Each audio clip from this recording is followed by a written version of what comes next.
lighter note, this week's Heat magazine is celebrating something other than skinny today. Leona Lewis, Kelly Clarkson and Kerry Katona are pictured looking curvier than we're used to, and the magazine's saying that skinny is out and curves are cool again. So have they got it right, or are we kidding ourselves that the curvy look is cool? I think it's great, don't you? I love curves. I mean, I haven't got any. I love to see a sexy woman with a curvy body. I just don't.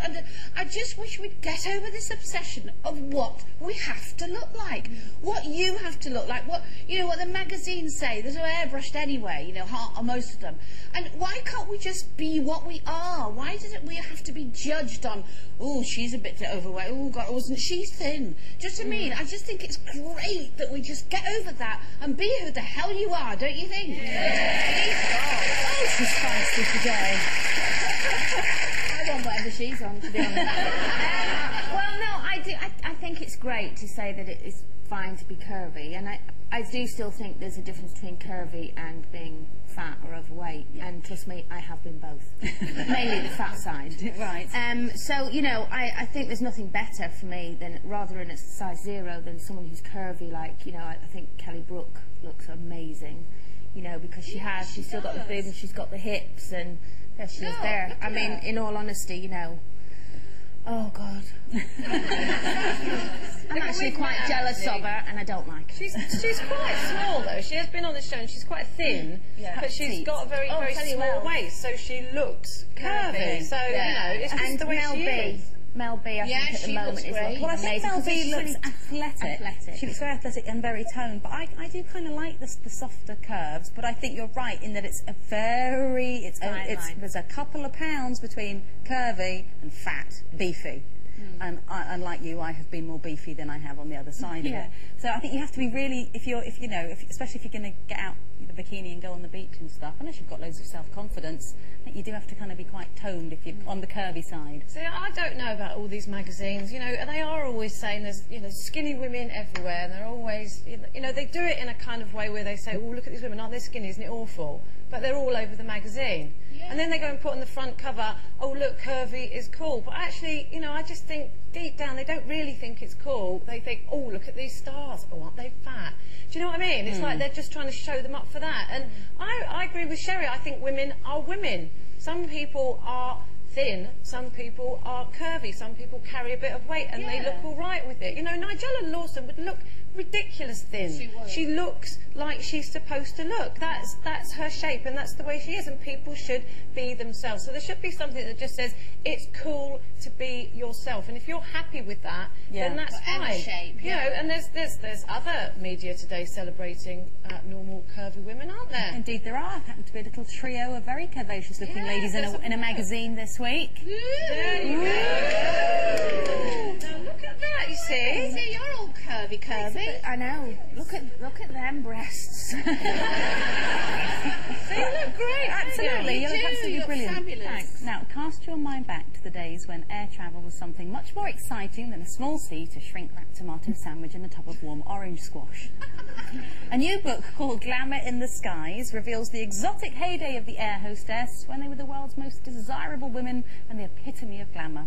So how do we remember air travel? Do you wish we could bring back some of that glamour in the skies? Oh, do you know what anyway? The thing is, I just get so excited anyway about airports, and going on holiday. So I just feel really, I've got the whole thing is glamorous to me. I have a new outfit. Do you have a new outfit when you go to the airport? Yeah, I do.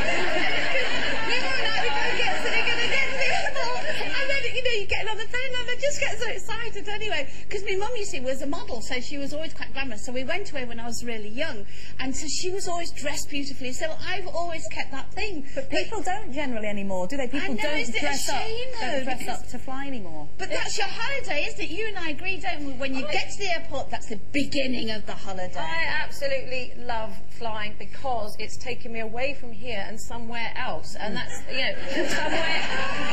somewhere hot, you know, so I'm going on holiday, so I love flying. And, you know, a lot of the time, it's not glamorous. It used to be glamorous because it was exclusive and it was really expensive and, you know, only rich people could afford to fly. Now it's great because everyone can afford to fly. You know, there's airlines that they don't give you hardly anything for free, but you can still fly. You can still go and visit fantastic places. No, I don't. Because...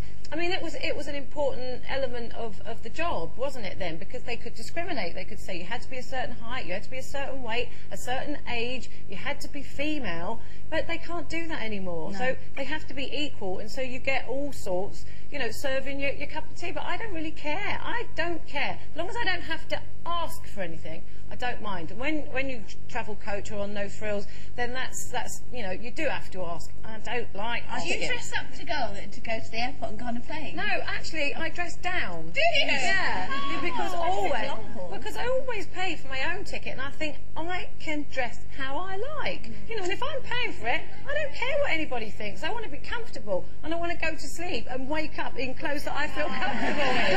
So why should I dress up? So no, I don't. I mean, I think it's all a bit snobby in a way, saying, oh, it was much more glamorous then, and now we've got, you know, low-budget airlines and stuff like that, that it's not as glamorous. Because I have to say, I've been on both, and all the air hostesses and stewards have always been... I think they've always looked lovely, and they've always been nice. I haven't really ever got on a plane and thought, what the hell has she come as today? You know, They look scruffy. They have such a hard job, don't they? But I mean, like, especially when people like me get on a plane with 2 children, especially when they're younger, if you're kind of doing the buzzer every couple of hours saying, would you want my baby's bottle? You know, and so if they're nice to you at that point, I don't care what they look like. Passengers that hate you at that point. That's true, yeah. You're really annoying. I mean, I did have an air hostess recently. I was on a flight with my friend, and we both ordered pasta. I was just excited because it wasn't chicken or beef. It was pasta. And she came over and her pasta was, yeah. Anyway, when they came back to me, she said, well, unfortunately, we've only got one pasta left, so I'm going to give it to you because you're a celebrity. And my friend, I can't tell you, I mean, I was mortified. Did they really say that? And my friend went absolutely mental. I hope you gave it to your friend. I didn't share one bit. Sherrie, didn't you bumped into some air stewardesses, didn't you? Sorry? You bumped into some in the cafe today. I did, yes, I did. Do you know, they looked stunning, absolutely stunning. So beautiful. There they are. Aren't they glamorous? They are absolutely look fabulous. I could see you in that profession. Can you? Can you imagine her being your air hostess? Because you know how her arms are all over the place anyway. She'd be pointing to the emergency exits. Yeah.